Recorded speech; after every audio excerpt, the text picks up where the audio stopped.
Olá, meus irmãos, olá, minhas irmãs, bom dia, a paz do Senhor a todos. Caro servo de Cristo, o mensageiro da palavra do Senhor. Meus irmãos, minhas irmãs, é com muita alegria que eu venho nesta manhã trazer a vocês o nosso quarto estudo. Glória a Deus, ser discípulo, fazer discípulos, glória a Deus. E o tema de hoje, meu irmão, o tema desse nosso quarto estudo é como se forma um discípulo.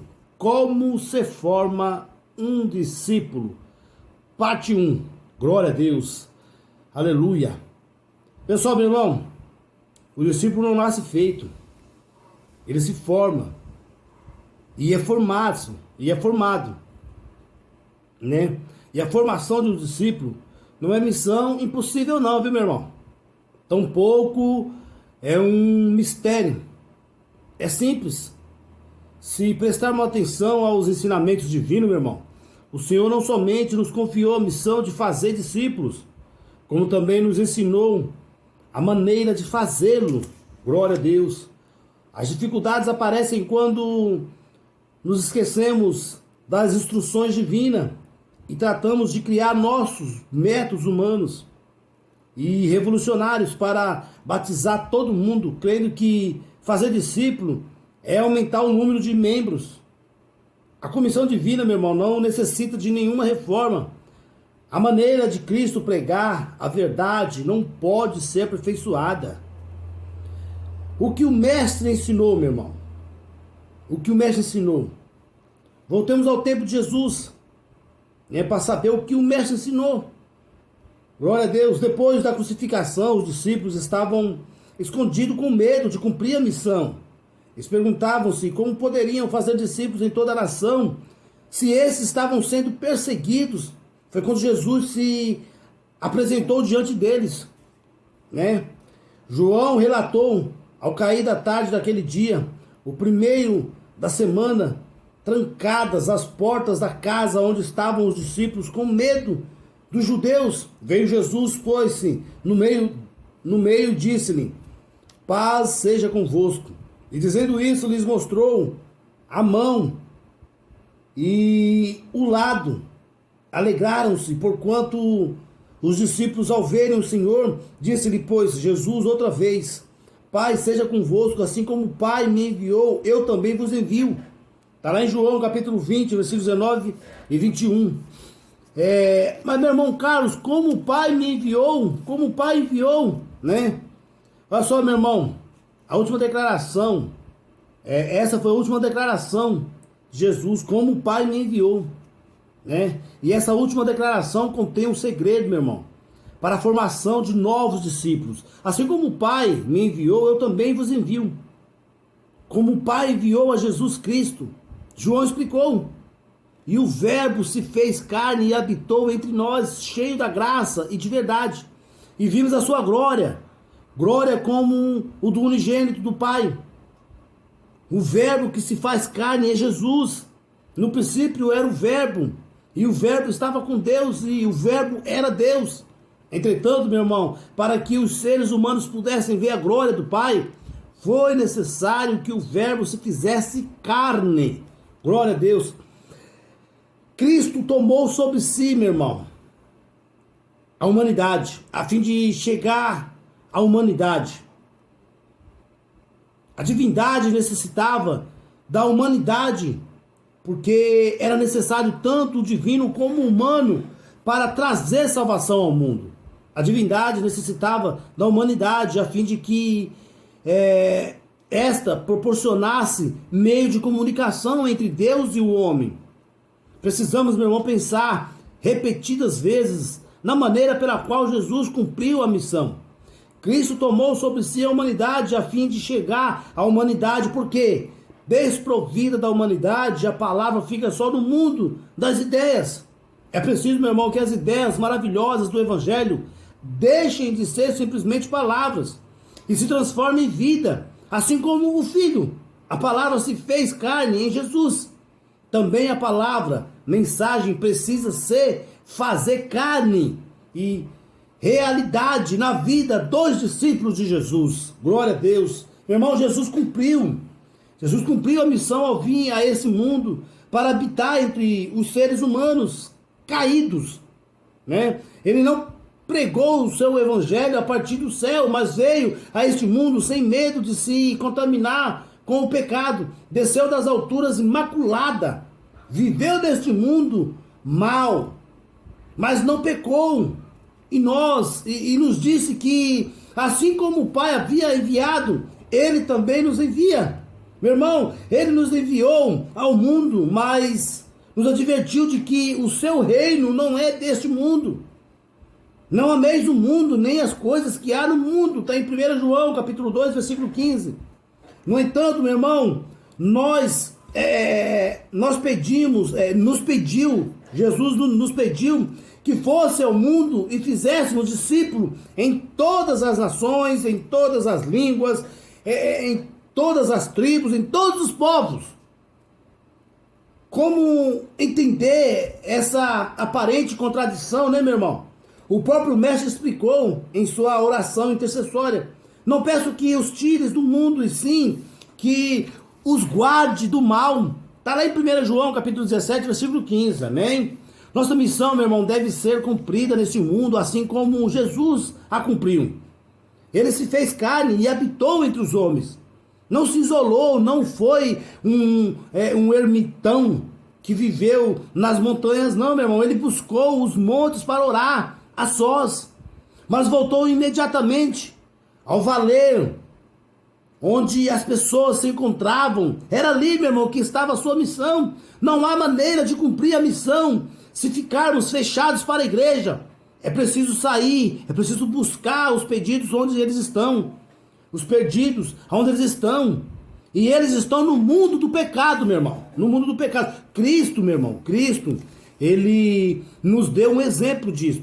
Quando convidado a comer com os publicanos e pecadores, não se recusava. Sabe por quê? Porque de nenhum outro modo, senão misturado-se com eles, poderiam chegar a essa classe. Mas em toda ocasião, puxava temas de conversação que lhes apresentavam ao Espírito os interesses eternos.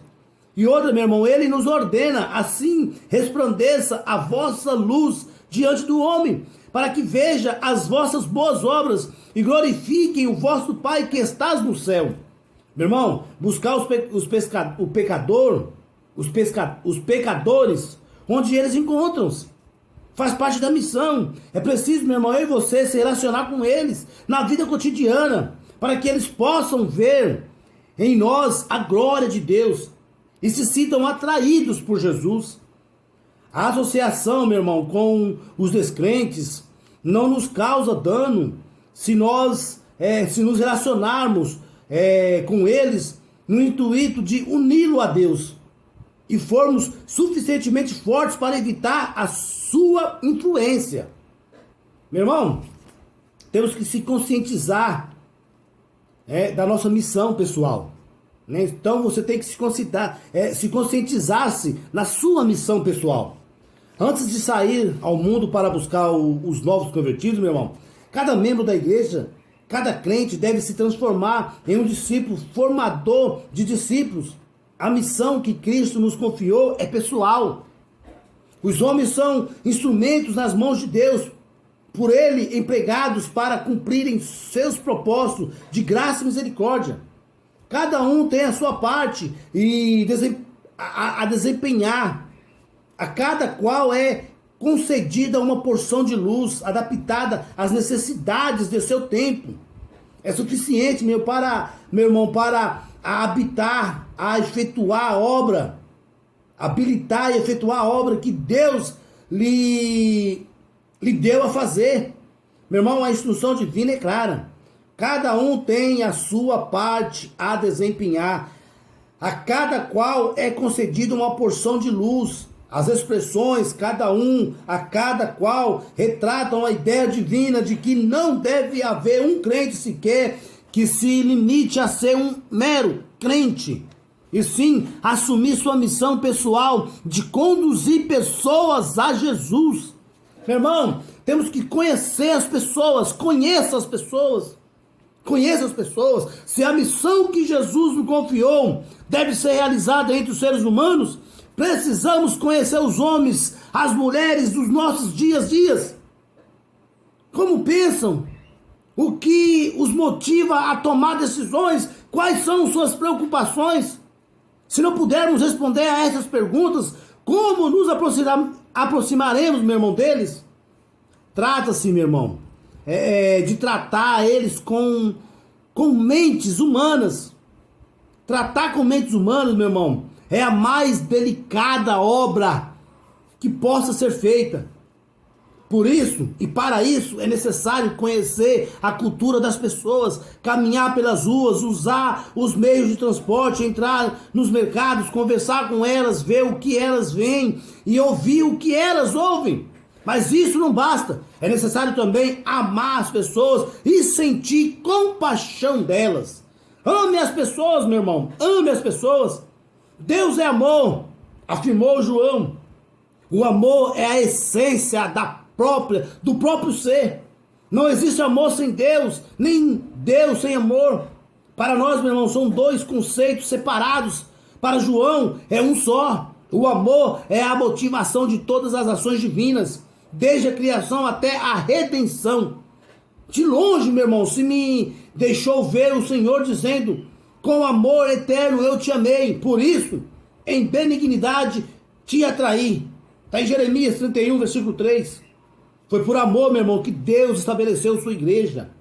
Cristo amou a igreja a si mesmo, se entregou por ela, para que a santificasse, tendo-a purificado por meio da lavagem de água pela palavra, para a apresentar a si mesmo, igreja gloriosa, sem mácula, sem ruga, nem coisa semelhante, porém santa e sem defeito. Eita glória, Efésios, capítulo 5, versículo 25 ao 27. Olha, meu irmão, se Deus é amor, qual é a igreja de Deus na terra? Evidentemente, é aquela formada por seus discípulos. Mas qualquer ser humano poderia dizer que é discípulo de Jesus. Como o mundo saberá que são seus verdadeiros discípulos? O próprio Jesus, meu irmão, responde. O próprio Jesus responde. Ele disse: nisso conhecerão todos que sois meus discípulos, se tiveres amor uns aos outros. Está lá em João 13, versículo 35. A igreja de Deus, meu irmão, é a igreja do amor. O amor é a sua principal característica. Por amor a Deus, siga as suas instruções e conselhos. E por amor a seres humanos, vá ao mundo do desamor, a fim de levar as pessoas para Jesus. É a missão de amor, meu irmão. Isso é a missão de amor. Existe um mundo que sofre fora do círculo do amor. Gente que vive num ambiente de violência, injustiça, mentira, abuso e exploração. As pessoas desejam desesperadamente ser felizes, mas se tornam cada vez mais infelizes e desesperadas. Vagam por aí sedentas de alma e procura do prazer, enganando-se a si mesmo e caminhando dolorosamente para a morte. No entanto, meus amados irmãos, Deus as ama. Ele declarou: acaso tenha eu prazer na morte do perverso? Não desejo eu antes que ele se converta dos seus caminhos e viva. Ezequiel 18, 23. O que Deus faz para resgatar essas pessoas, meu irmão, da morte e trazê-la para o círculo do amor? Ele envia os agentes do amor, seus discípulos, aqueles que um dia foram encontrados por Jesus e transformados pelo amor.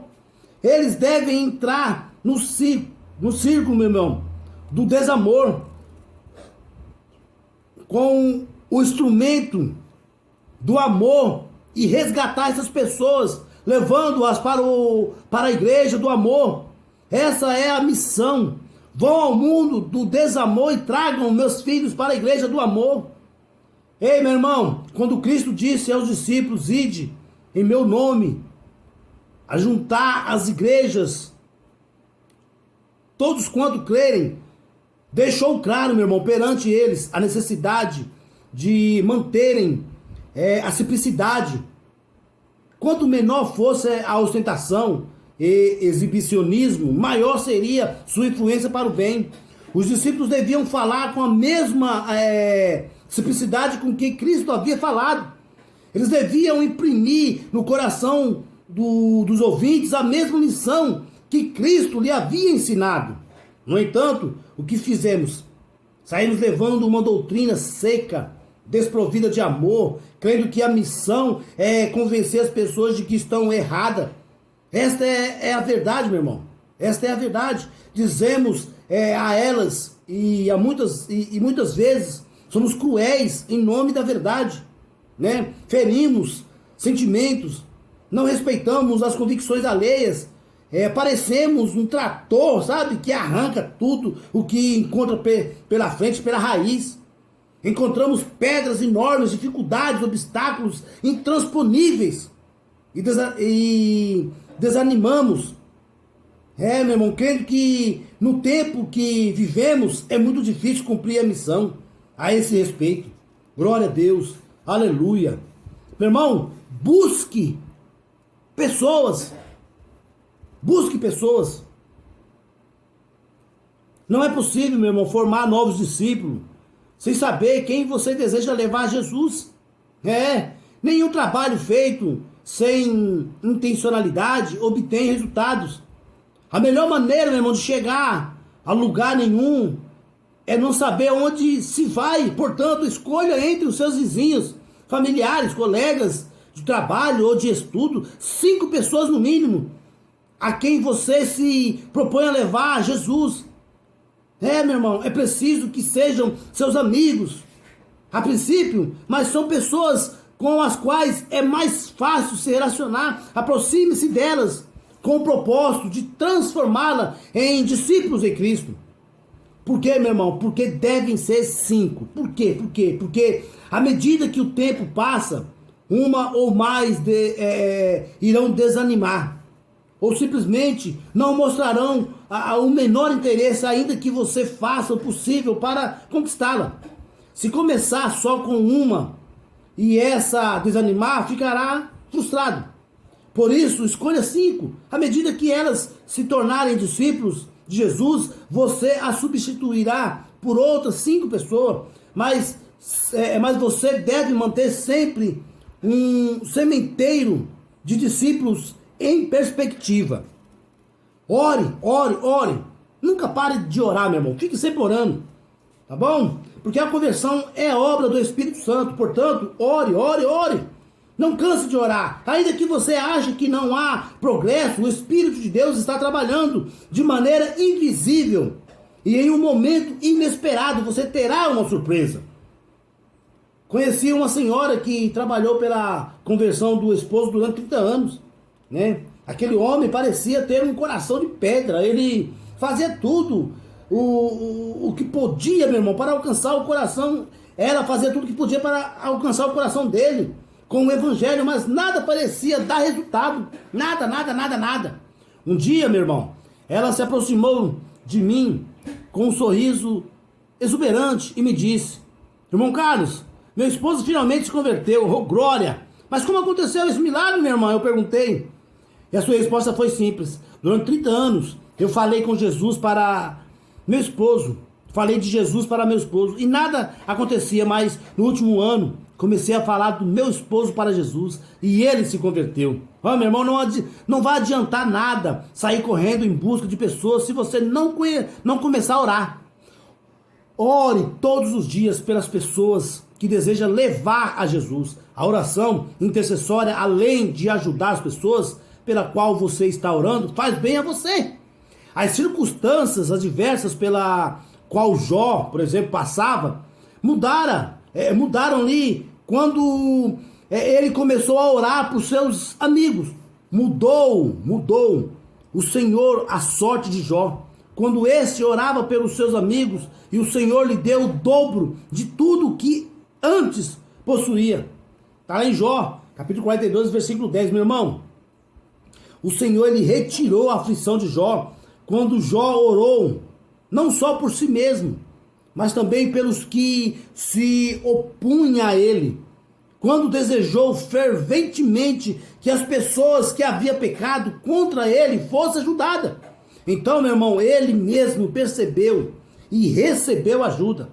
Oremos não só por nós mesmos, mas também pelos que fizeram mal e continuam nos prejudicando. Ore, meu irmão, ore, sobretudo mentalmente. Não dê descanso ao Senhor, pois os seus ouvidos estão abertos para ouvir as orações sinceras, insistentes, quando a alma se humilha diante dele. Amém, meu irmão?